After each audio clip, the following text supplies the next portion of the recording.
Hello and welcome back to another episode of Review Your Death Clips. My name is Syken. I have played quite a bit of World of Warcraft Hardcore. I have leveled every class to level 60, did all of the content including killing KT on both sides. So let's jump right into it and see what kind of death clips we have today.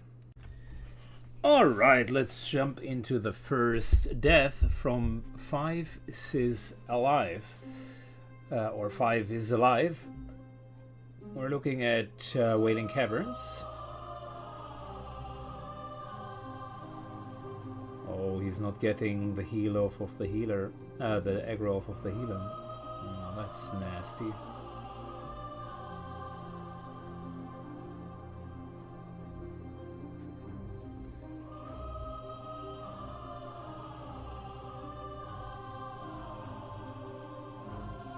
Oh boy.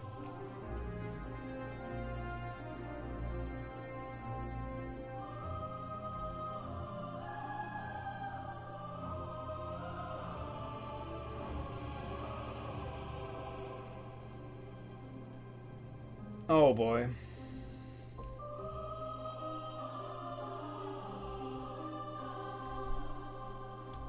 Yeah, alright, quite a bit to unpack here. So let's go back to the very beginning. They're doing the optional event, which means the entire dungeon has been cleared. And there are a couple of waves that are happening during this event where the druid is essentially channeling, and during that time you need to kill the different waves. At one point, these ectoplasms are coming in. Ectoplasms are immune to slow, which means all of the slow abilities are essentially out of the window. However, they can be blinded, and however they can also be feared, just like any other enemy here. They count as living creatures. So first thing that both the priest and the warrior are doing wrong in this case is, if you have such a huge issue with getting the mobs on off of them, you could use the entirety of the space in order to fear. But let's pretend for a second that that is not available, or both of them are not thinking about it. Warrior, as far as I can see, it's difficult to see because he doesn't have a stance bar somewhere. Seems to be in D stance. He can switch between battle and D stance at this point. So that in itself is already good. Does have 20 rage, and 3 enemies are on bioheal. I don't know if bioheal does have fate, but that really needs to happen at this point in time. The warrior starts. Taunt is still on cooldown. The most effective way of helping him here is to use shouts, and the problem that I'm seeing is he has 0 threat meter on this area. I'm always surprised how people are doing their UIs. It tells you a lot about what kind of player they are, and currently Wobble Smack or 5 is alive is tanking, so theoretically from that perspective, his main focus should be to have threat on him the entire time. DPS is nice, and but secondary if you think about survival of the group. So 2 things how he could improve his gameplay here is just UI. I need to talk about that. Plater as a nameplate would allow you to see which of the mobs are on him and which aren't. He's playing without nameplates, which makes the whole thing here a little bit hard to see.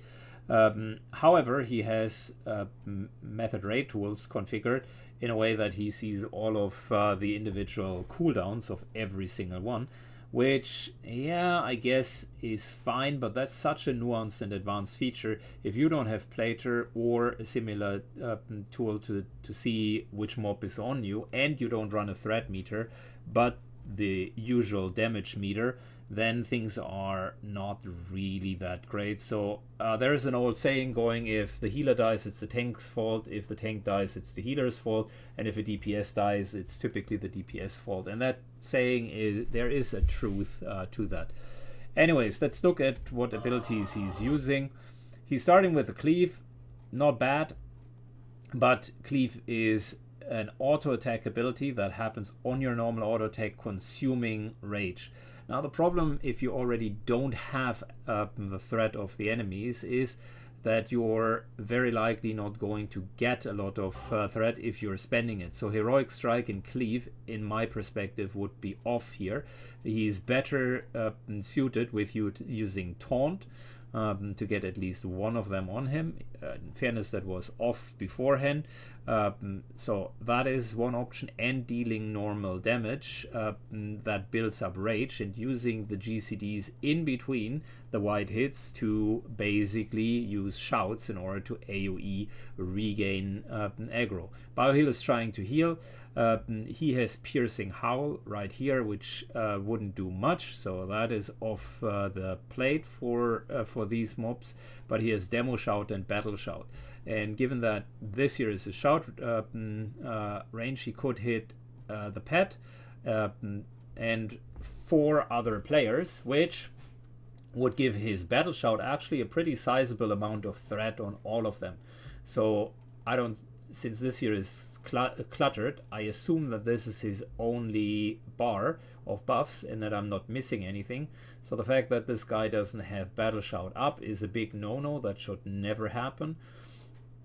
And the fact that these enemies don't have Demo Shout up is a big no-no as well. So not only would both of the shouts generate good AoE threat, and they would be GCDs that are on top of your normal white attack routine, you're also going to have Battle Shout, which means you're going to deal more damage going forward, and Demo Shout means they deal less damage going forward.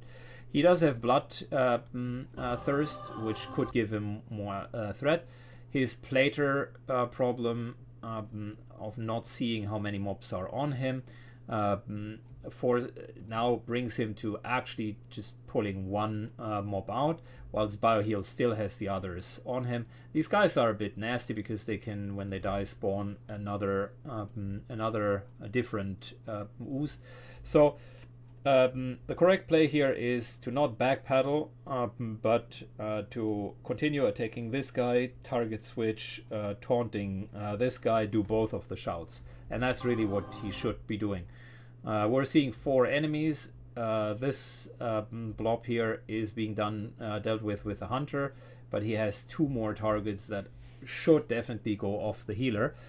He still hasn't used any of his GCDs, if you can see. So after the cleave, and that's the problem of quote-unquote DPS warriors that don't know how to tank. After the cleave, nothing, not a single GCD has been happening.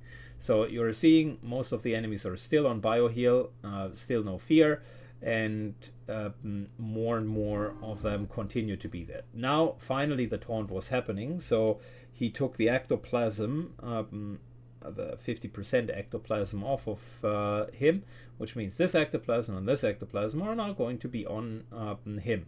We're still rage starved with only 9 rage, so perfect time to actually gain some rage with Bloodthirst, but he is instead trying to white hit his way through it. Turning his back to this mob gets him dazed. The healer is now panicking and running away from him. That doesn't help his cause, but it would make the shouts ever so more valid. A good Demo Shout here would help him.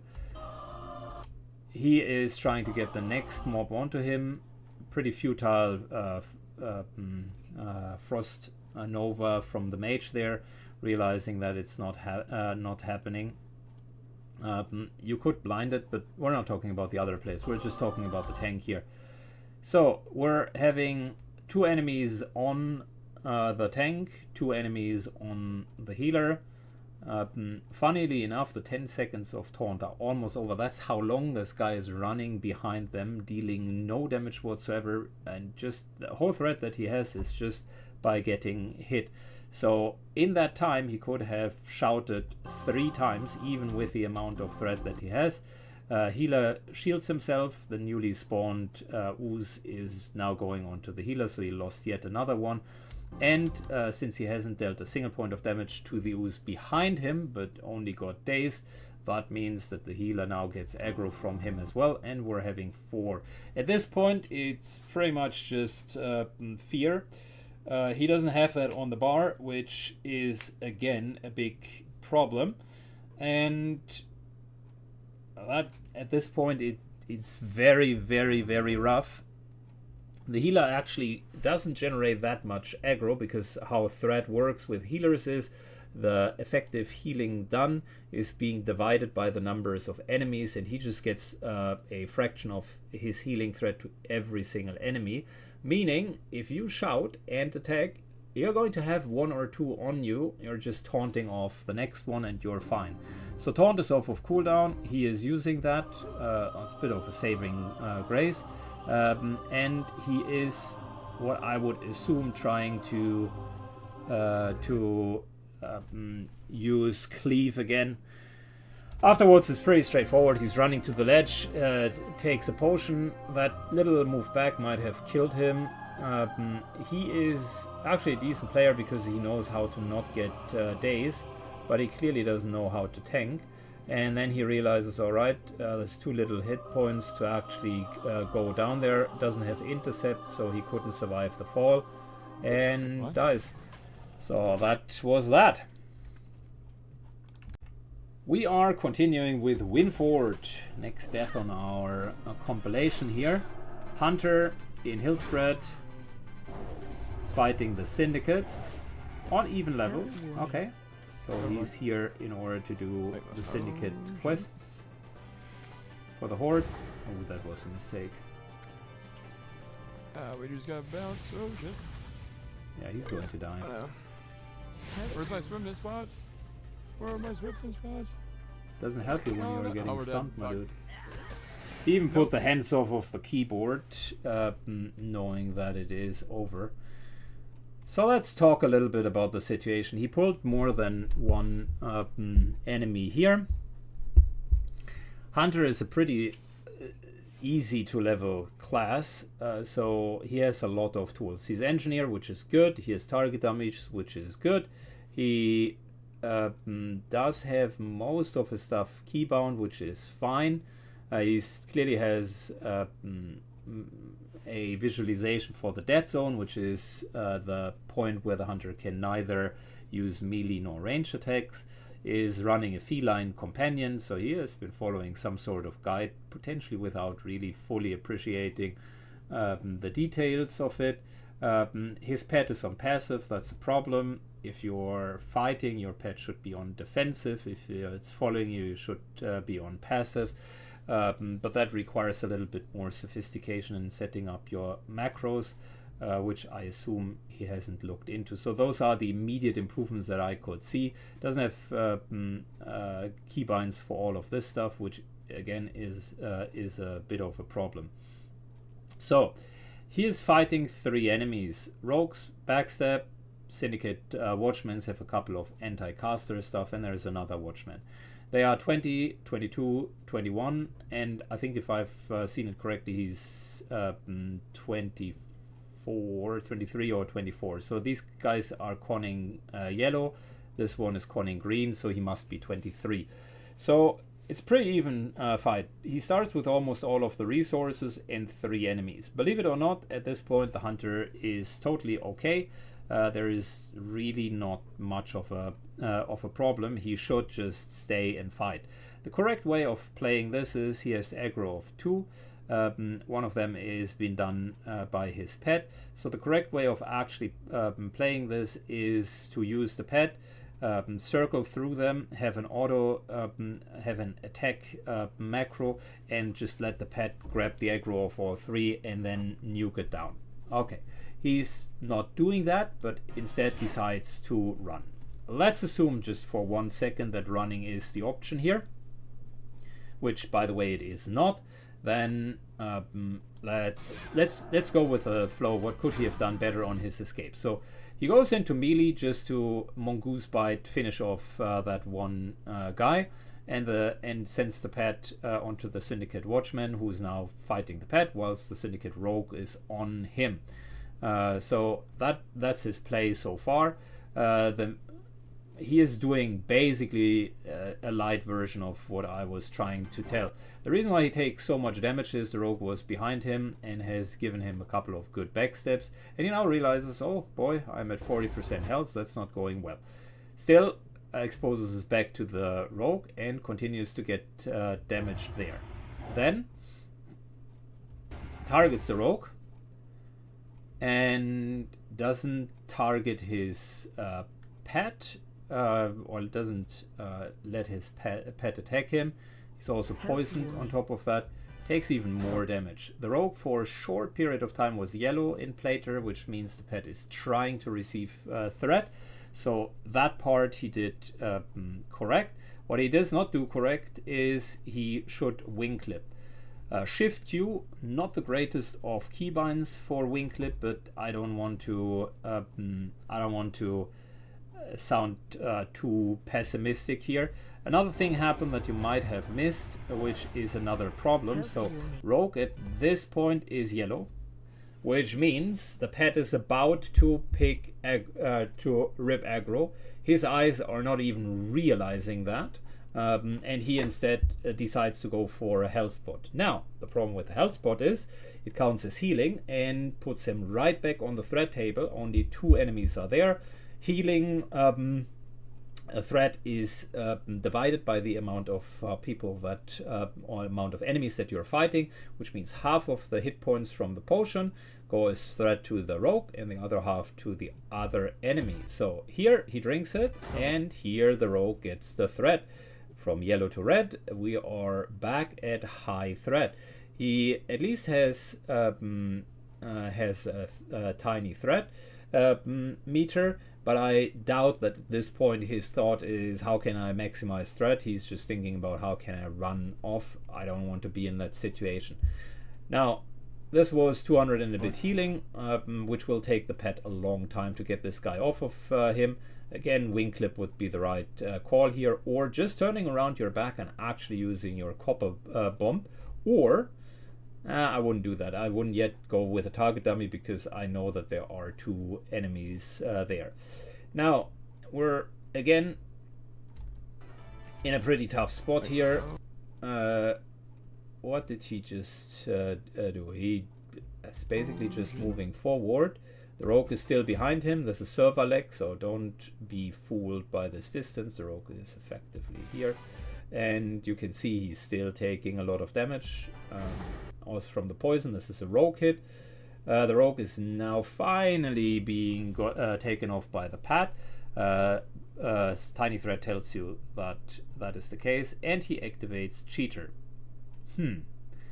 I don't know if I like that play. He just wants to get distance between him and the enemies, but the fact that he clicks cheater to begin with is a problem. And the fact that there are 2 enemies right there that can break cheater, also not great. I would have just gone and moved. He does have concussive shot. This guy here in the back that the pet has not been attacking has now aggro, but like I said, I don't think in his mind anything of that threat plays a relevant role. You should jump, turn around, pick the target with tap, land, jump again, whilst continuing to moving forward, and concussive shot this guy. That would be the right play. So he's now coming. The unimpeded watchman, and he's running into the watchman. The correct play here is to directly target dummy in the middle, let both of the watchmen get in. He instead opens his inventory and searches for, God knows, maybe an oil of immolation. There you go. He says, oh shit. And this is the point where it's very, very unlikely that he makes it out of here. Cheater is still active. Got an immolation on him. Got 2 buffs ticking. This here is 150 hit points gone. Just doesn't show yet. He can't bandage himself. He doesn't have pot cooldown, so he immediately needs to target dummy here. I guess a second immolate. At this point, he's actually dead already. He just doesn't know it. He asks for, where's my swiftness pots, and that shows also a lack of understanding. Swiftness pot is right here, my dude, and shares the cooldown with health pots, so therein lies a bit of a problem.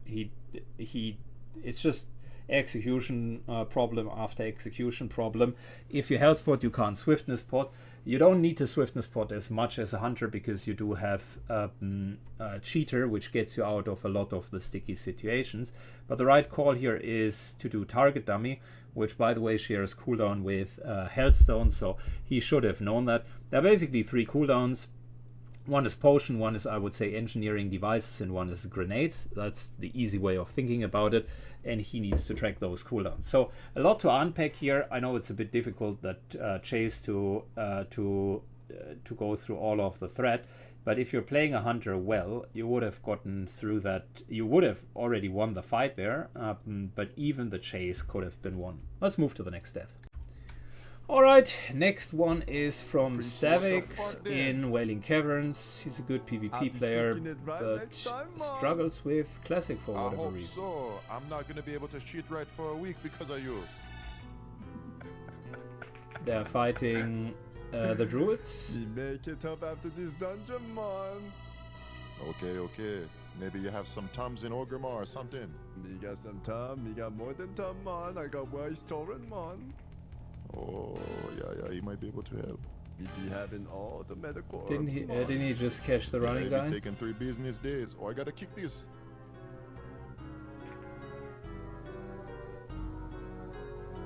Chat, this is a smooth run, right? I believe in my abilities. Scary gold, brother. Oh, Oh, careful. Oh, no! I was about to say that is the opposite of smooth. So we're looking at a level 18. And there's a lot going on in this clip to unpack. As always, when you're in a kind of group setting, you gotta understand the situation. So they're fighting the druids of the Fang. This in itself is a 3 pull. Those druids can cast, and they can also shape change. And there is another enemy here. So I don't want to be too hard on these guys because most of the streamers are just doing this here for content, which clearly the fun of it is people that don't know what they're doing are running dungeons and get stomped on. So the right way of playing this in a sensible way is to counterspell them, let them get together. Ebimu, the tank, should just get them all together, and then you're starting to slowly AoE. Savix does not have any form of threat meter. He does have, however, a damage done, which you will see is a recurring issue of players that die. So he doesn't know when or how he pulls threat. The correct way of doing this is pulling all together. He should counterspell this druid at this point, then they run together. He then Frost Novers them in place, then Flame Strike into Cone of Cold. So that would be the right thing to do. He doesn't have Cone of Cold yet, so scratch that, but he does have Flame Strike, and that would very much be possible. He keybound quite a few things, so I'm actually quite happy with what I'm seeing. He does have Dynamite, which isn't bad either. Rogues, one of the rogues should distract this guy so that he doesn't add, but that's a tale for another time. Savix runs in and it's actually 3 druids at the Shambler, so it's 4. Runs in and starts with an arcane explosion, and that is really bad for a number of reasons. Number one, he's ripping threat here. It makes it very hard for the druid to actually get threat. Number 2, it's a very mana intense spell, so that in itself is an issue. He can't sheep these permanently because these guys can shapeshift and therefore get out of the sheep, which makes it even more important that you get everything together. Had he counterspelled this guy, they would already be in one place. Then a nice little Frost Nova, which the AI doesn't shift out typically, so they would stand in one place. Then a fire, and on top of it a few arcane explosions. Instead, he's just running in, sees the big numbers, and says, "Yeah, great, cool, we're doing AoE." Then he's doing a flame strike a little bit too late. At this point, they also added this new Thresher comes in, and immediately gets hit by the dot on the ground from Flame Strike. I assume Ebimu is not fast enough in taunting this off. Actually saw it relatively fast, so good job of the tank here. I will give credit where credit is due. Still no counterspell, no kick whatsoever. They just let this guy cast. Instead used 60 energy for a gouge, which, mind you, given the dot on the ground, is kind of barely in there. Will likely be broken. No, it's actually outside. Anyways, Savix continues to Maybe you run have some Tums in Orgrimmar or something. and does RP. Misses this arcane explosion multiple times and is now at 3% mana, which he is hiding the damage bar. If you just look at all of that, he has potentially gotten number 1 in damage at the expense of being at 0 mana. And whilst you can do that in individual pulls, you still need to drink up afterwards, given that none of the others really needs to drink, other than the shaman maybe. You're just not increasing the speed of the run either, so it's overall a net not positive play. He's taking a lot of damage from the mobs that are now on him. Surprise, surprise. Druid demo shouts to regain aggro. The Shambler is on him, the other Shambler is on him, and he is not using any form of crowd control because he's at low mana. Let's take a look. Potion cooldown is still up. He hasn't used his gem yet, so that would be up. His Frost Nova is completely untouched, so that's a problem as well, and he instead just goes and tries to go for the cast. Have you seen that the Shaman actually needed to come in and lightning bolt this guy? So 2 rogues and a counterspelling mage couldn't get him off. That is a bit of a problem. Okay, so he still has one of the enemies on him, the Shambler that just barely went off of him.